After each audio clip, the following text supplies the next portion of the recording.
Hi all, good morning. Welcome to my new video. അപ്പോൾ ഇന്നത്തെ വീഡിയോയിൽ എൻ്റെ ലൈഫിൽ കറൻ്റ്ലി എന്താണ് സംഭവിച്ചുകൊണ്ടിരിക്കുന്നത് ഒരു ചെറിയ അപ്ഡേറ്റ് ആണ് ഞാൻ തരാൻ വേണ്ടി പോകുന്നത്. ലാസ്റ്റ് വീഡിയോയിൽ ഓഫ് കോഴ്സ് നിങ്ങൾ കണ്ടതുപോലെ എൻ്റെ ഫെയർവെല്, കോളേജിൽ നിന്ന് ഞാൻ പാക്ക് ചെയ്ത് പോകുന്നത് ഒക്കെയാണ് നിങ്ങൾ കണ്ടത്. അപ്പോൾ ഞാൻ എങ്ങോട്ടാണ് പാക്ക് ചെയ്ത് പോയത് എന്നൊക്കെയാണ് ഞാൻ ഈ ഒരു വീഡിയോയിൽ പറയാൻ വേണ്ടി പോകുന്നത്. So definitely our course is completed and now I moved to Calicut and I'm staying here. And ഈ ഒരു വീഡിയോയിൽ നിങ്ങൾ കാണാൻ പോകുന്നത് my last day of unemployment ആയിരിക്കും. കാരണം 5-ാം തീയതി ഓഗസ്റ്റ് 5-ാം തീയതിയാണ് ഞാൻ കോട്ടയത്തെ എൻ്റെ ഹോസ്റ്റലിൽ നിന്ന് വെക്കേറ്റ് ചെയ്തിട്ട് ഇവിടെ കാലിക്കറ്റിലേക്ക് വരുന്നത്. എനിക്ക് ഒരുപാട് ലഗേജസ് ഉണ്ടായിരുന്നു. അപ്പോൾ അതുകൊണ്ട് ഞാനൊരു ബസ് ബുക്ക് ചെയ്തിട്ടാണ് വന്നത്. അവിടുന്ന് ഞാനൊരു ഊബർ എടുത്തിട്ടാണ് ഞാൻ എൻ്റെ ലഗേജും കാര്യങ്ങളൊക്കെ ആയിട്ട് ഇങ്ങോട്ടേക്ക് താമസം മാറുന്നത്. കാലിക്കറ്റിലേക്ക് മൂവ് ചെയ്യണം എന്നുള്ളത് എൻ്റെ കുറേ കാലമായിട്ടുള്ള പ്ലാനിലുള്ള കാര്യമാണെങ്കിലും അത് ഇത്ര ഇമ്മീഡിയറ്റ്ലി സംഭവിക്കുന്ന ഞാൻ വിചാരിച്ചില്ല. ഞാൻ വെറുതെ ഫോർ ദി ടൈം ബീങ് എനിക്ക് കൊച്ചിയിൽ സ്റ്റേ ചെയ്യേണ്ടി വരും. അതിനുശേഷം ഒരു ജോലിയൊക്കെ കണ്ടുപിടിച്ചതിന് ശേഷം കാലിക്കറ്റിലേക്ക് ഞാൻ വരും എന്നാണ് ഞാൻ വിചാരിച്ചത്. പക്ഷേ ഇറ്റ് ഹാപ്പൻ ക്വിക്ക്ലി. എനിക്ക് നല്ലൊരു അക്കോമഡേഷൻ പെട്ടെന്ന് കിട്ടി.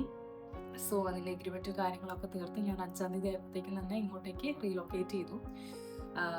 എനിക്ക് ആക്ച്വലി എക്സാം കഴിഞ്ഞിട്ട് എൻ്റെ ഒരു ദിവസം പോലും ഇനി അവിടെ നിൽക്കണം എന്നുണ്ടായിരുന്നില്ല. Because as you all know I got a loss in my life recently. So എനിക്ക് ഒരു ഷിഫ്റ്റ്, ഒരു ചേഞ്ച് ഭയങ്കരമായിട്ട് എൻ്റെ ലൈഫ് ഇപ്പോൾ ഡിമാൻഡ് ചെയ്യുന്നുണ്ടായിരുന്നു. അങ്ങനെ ഞാൻ കോഴിക്കോടേക്ക് വന്നു.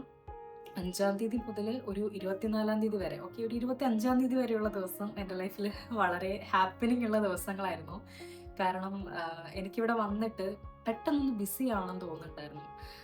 ബിക്കോസ് ഞാൻ എന്താ പറയുക, കുറേ ചേഞ്ച് സംഭവിച്ചു. എനിക്കെന്തോ ഇപ്പം ഒട്ടും നോൺ പ്രൊഡക്റ്റീവായിട്ട് ഇരിക്കാൻ തോന്നുന്നില്ല. എനിക്ക് പെട്ടെന്ന് എന്തെങ്കിലും കാര്യങ്ങളിലേക്ക് എൻഗേജ്ഡ് ആവണം എന്നൊക്കെ തോന്നുന്നുണ്ടായിരുന്നു. കാരണം എനിക്ക് എൻ്റെ ബ്ലോഗാണെങ്കിലും കാര്യങ്ങളൊക്കെ ചെയ്യാനായിട്ട് എവിടെയൊക്കെ ഒരു ഡിലേ, എവിടെയൊക്കെ ഒരു സ്റ്റക്ക്, എനിക്ക് ഒരു അൺസർട്ടണിറ്റി ഫീല്, എവിടെയൊക്കെ ഒരു ഹോപ്പ്ലെസ്നെസ്, അങ്ങനെയൊക്കെയുള്ളത് ഇടയ്ക്ക് എനിക്ക് ഫീൽ ചെയ്യുന്നുണ്ടായിരുന്നു. അപ്പോൾ അതുകൊണ്ട് തന്നെ എനിക്ക് പെട്ടെന്ന് എന്തെങ്കിലും ഒരു എൻഗേജിങ് ആവുന്ന രീതിയിലുള്ള ഒരു ജോബ് റോളിലേക്ക് കയറണമെന്ന് ഭയങ്കര ഡിസയർ ഉണ്ടായിരുന്നു.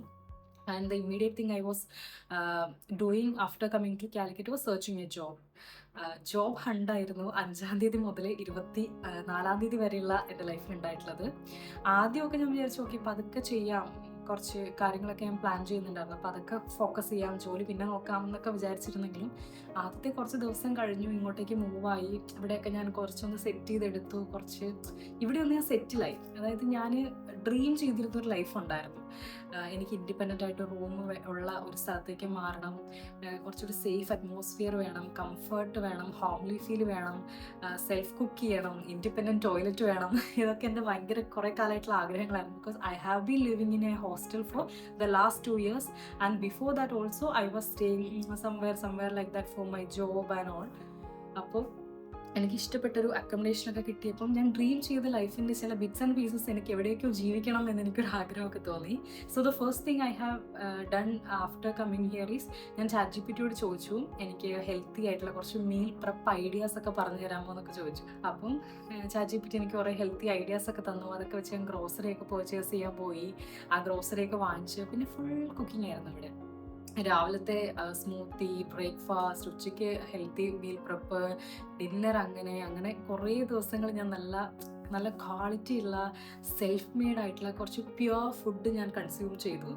അത് കഴിഞ്ഞിട്ട് എനിക്കിങ്ങനെ കുറേ റൂം ഡെക്കറേറ്റ് ചെയ്യണം എന്നൊക്കെ ഭയങ്കര ആഗ്രഹമായിരുന്നു. എനിക്കിഷ്ടമുള്ള പോലെ എനിക്കൊരു സോഫ്റ്റ് ആൻഡ് വാംത്ത് ഫീൽ ചെയ്യുന്ന ഒരു സ്പേസ് ആയിട്ട് എൻ്റെ റൂമിനെ കൺവേർട്ട് ചെയ്യണം എന്ന് എനിക്ക് ആഗ്രഹം ഉണ്ടായിരുന്നു. കുറച്ച് സാധനങ്ങൾ റൂം കണ്ട് ഫസ്റ്റ് തന്നെ ഞാൻ ഇങ്ങനെ ഓൺലൈനിൽ ഓർഡർ ചെയ്തിട്ടാണ് പോയത്. അപ്പോൾ ഫസ്റ്റ് ഞാൻ ഈ ഒരു വിൻഡോയും ആ ഒരു മിററും മേക്ക് ഓവർ ചെയ്യാൻ വേണ്ടിയിട്ട് മണി പ്ലാന്റിൻ്റെ ലീവ്സ് ആണ് ഞാൻ ഓർഡർ ചെയ്തത്. അങ്ങനെ അത് വെച്ചിട്ട് ഞാൻ ഈ ഒരു മിററും ഈ ഒരു വിൻഡോയും ഡെക്കറേറ്റ് ചെയ്തു. അപ്പോൾ തന്നെ എനിക്കൊരു ഗ്രീൻ ഫീൽ കിട്ടി. അത് കഴിഞ്ഞിട്ട് ഞാൻ ചെയ്ത കാര്യം, എനിക്ക് വാൾ ഡെക്കോർസ് ഭയങ്കര ഇമ്പോർട്ടൻ്റ് ആണ് എൻ്റെ ലൈഫിൽ. നിങ്ങൾ എൻ്റെ പഴയ റൂമിലും കണ്ടിട്ടുണ്ടാവും ഞാൻ കുറേ പ്രിൻറ്റഡ് തൊട്ടിച്ചൊക്കെ വെച്ചിരിക്കുന്നത്. ഇവിടെ എനിക്കത് കുറച്ചുകൂടി ഒരു ക്ലാസ് ആയിട്ട് ചെയ്യണം തോന്നിയതുകൊണ്ട് ഞാൻ അങ്ങനത്തെ കുറച്ച് ഫോട്ടോ ഫ്രെയിംസ് ആണ് ഞാൻ ഓർഡർ ചെയ്തത്, A4 സൈസിലുള്ളത്. പിന്നെ ഞാൻ ചെയ്തതെന്ന് പറഞ്ഞാൽ കുറച്ച് ക്രാഫ്റ്റ് വർക്ക്സ് ആയിരുന്നു. ക്രാഫ്റ്റ് എന്നൊക്കെ പറഞ്ഞാൽ എനിക്ക് പൈപ്പ് ക്ലീനേഴ്സ് വെച്ചിട്ട് കുറച്ച് ഫ്ലവേഴ്സൊക്കെ ഉണ്ടാക്കണം എന്നുണ്ടായിരുന്നു. ഞാൻ കോഴിക്കോട് ഇവിടെ മുട്ടായിത്തെരുവുണ്ട്, അവിടെ പോയിട്ട് ഒരു ദിവസം നന്നായിട്ട് തപ്പി കുറേ ക്രാഫ്റ്റ് ഐറ്റംസ് ഒക്കെ പർച്ചേസ് ചെയ്ത് ഞാനാണെങ്കിൽ കുറേ ഫ്ലവേഴ്സൊക്കെ ഉണ്ടാക്കിയത് കാണിച്ചു തരാം. ഫസ്റ്റ് എൻ്റെ മനസ്സിലുണ്ടാകുന്ന എനിക്ക് ട്യൂലിപ്സ് ഫ്ലവേഴ്സ് ഉണ്ടാക്കണമെന്നായിരുന്നു. ആൻഡ് ഇങ്ങനത്തെ ഒരു ട്യൂലിപ്പ് ഫ്ലവർ ഞാൻ ഉണ്ടാക്കി. പിന്നെ ഞാൻ ഉണ്ടാക്കിയത് ഒരു ബൊക്കെ ഓഫ് ഫ്ലവേഴ്സാണ്. അതാണെന്നുണ്ടെങ്കിൽ ഇതാണ്. ഇത്രയും കളേഴ്സ് ആക്ച്വലി ഞാൻ വാങ്ങിച്ചു, പല പല പൂക്കൾ ഉണ്ടാക്കാൻ വേണ്ടി വാങ്ങിച്ചു.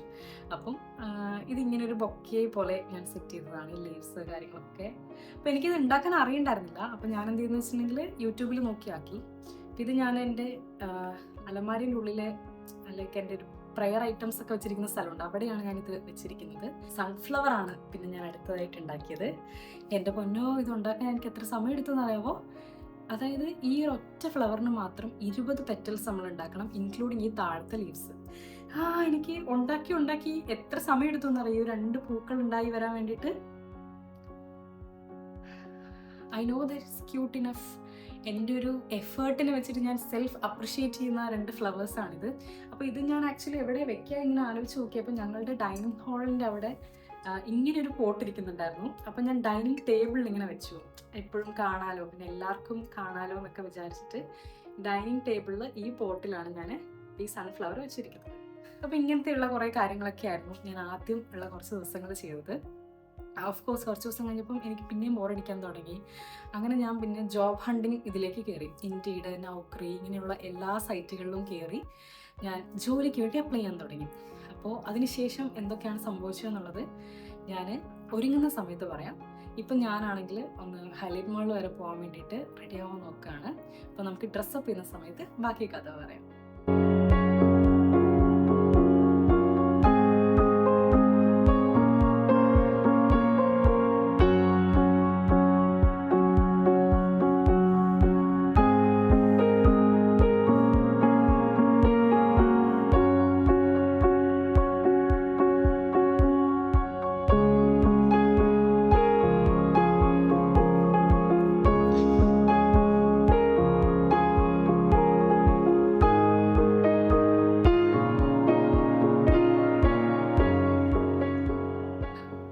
ഇവിടെ വന്നു.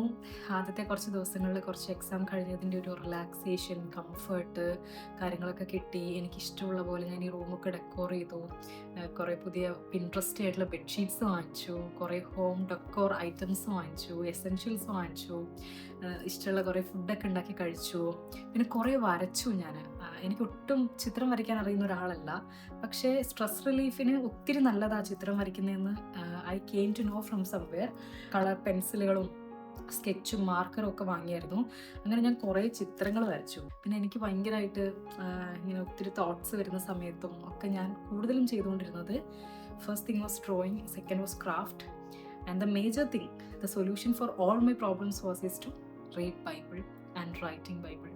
അങ്ങനെ ജോലിക്ക് പോകാൻ വേണ്ടി തീരുമാനിച്ചതിന് ശേഷം ഒരു ജോബ് ഹണ്ടിങ് എറയായിരുന്നു പിന്നീടുള്ള ഒരു 10-15 ദിവസങ്ങൾ എൻ്റെ ലൈഫിലുണ്ടായത്.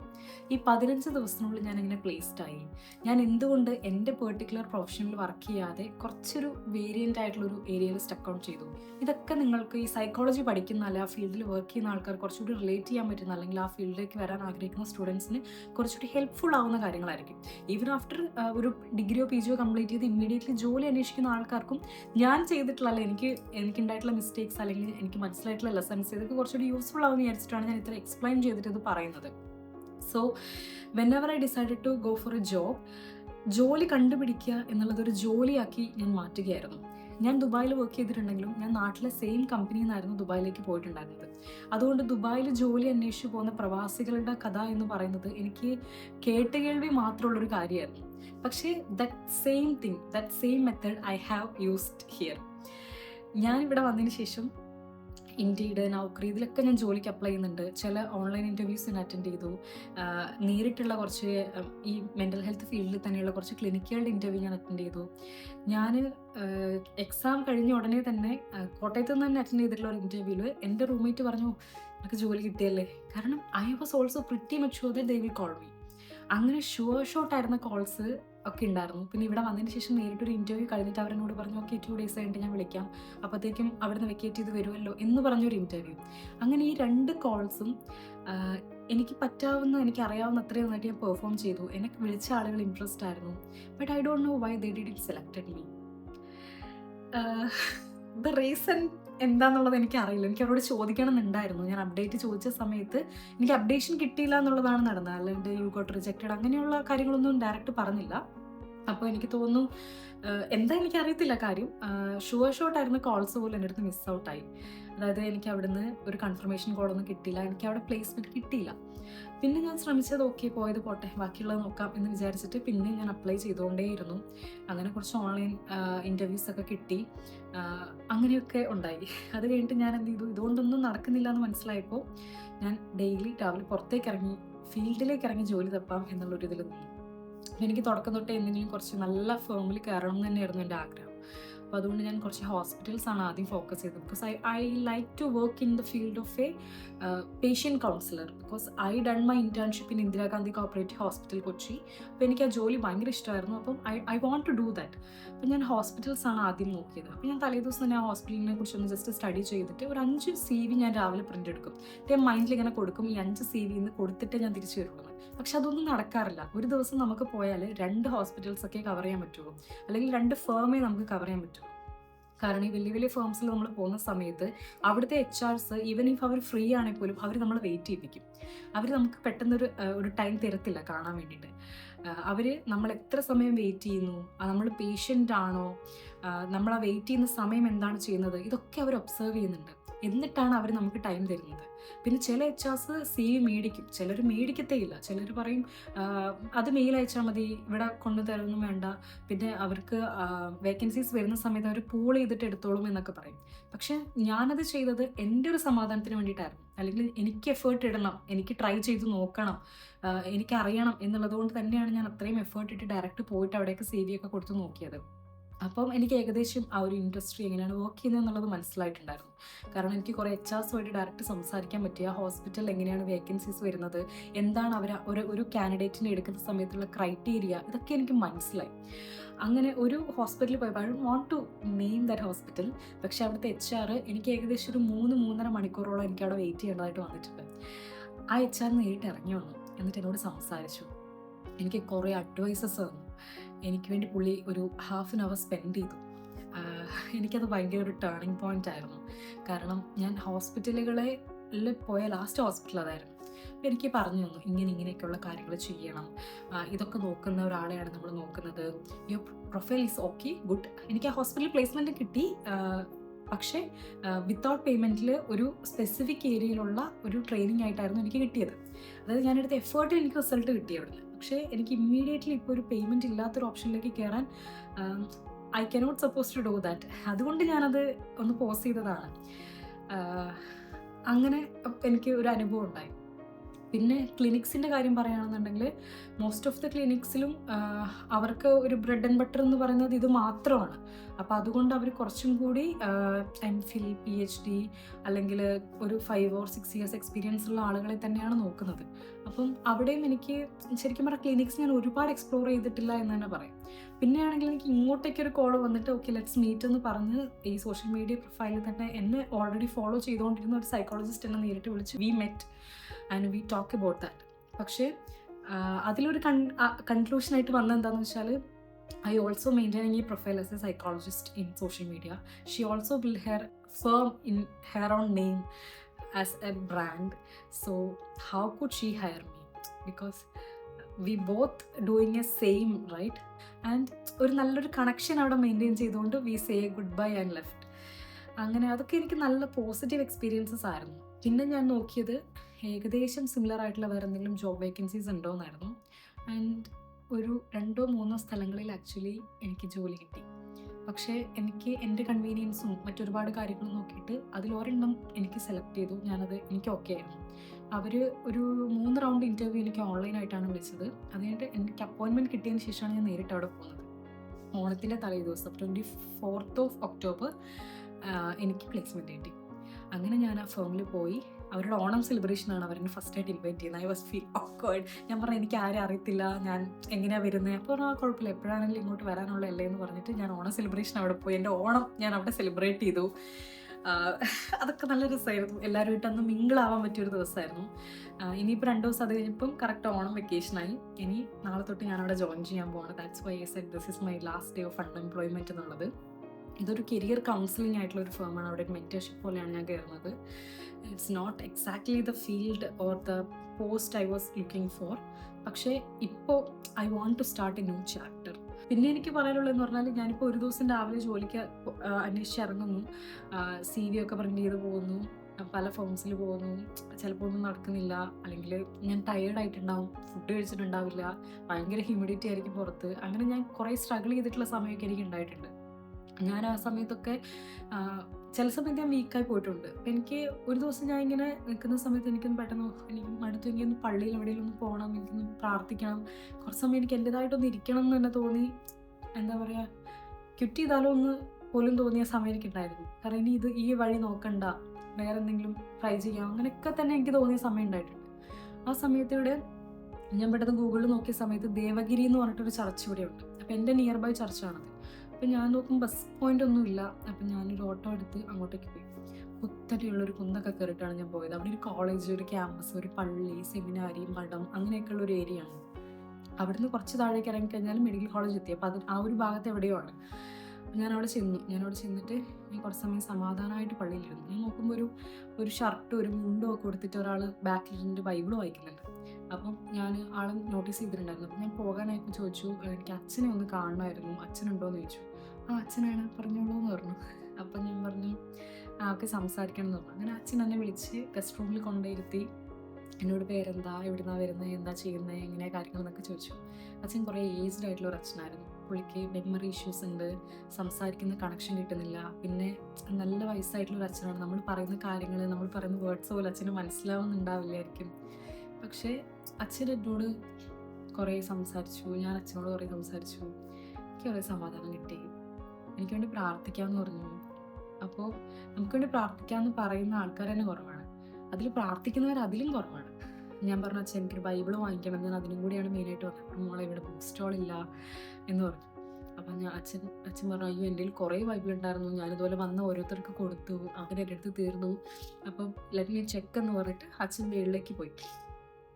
സോറി, എനിക്ക് കോൾഡാണ്, അതുകൊണ്ട്. അപ്പോൾ അച്ഛൻ മേളിലേക്ക് പോയി. അച്ഛൻ അവിടെ പോയി കുറച്ച് സമയം കഴിഞ്ഞിട്ട് താഴേക്ക് ഇറങ്ങി വന്നു. അച്ഛൻ എനിക്കൊരു ബൈബിൾ കൊണ്ടു തന്നു. അച്ഛൻ പറഞ്ഞു, ഇതെങ്ങനെയാണ് നിനക്ക് തരികയെന്ന് എനിക്കറിയില്ല, അത്രയും പഴയതായ ബൈബിളാണ്, ദ്രവിച്ചു പോയി ബൈബിള്, നിനക്ക് യൂസ് ചെയ്യാൻ പറ്റുമോ, എൻ്റെ അടുത്ത് വേറെ ഇല്ലാത്തതുകൊണ്ടാണെന്നൊക്കെ പറഞ്ഞു.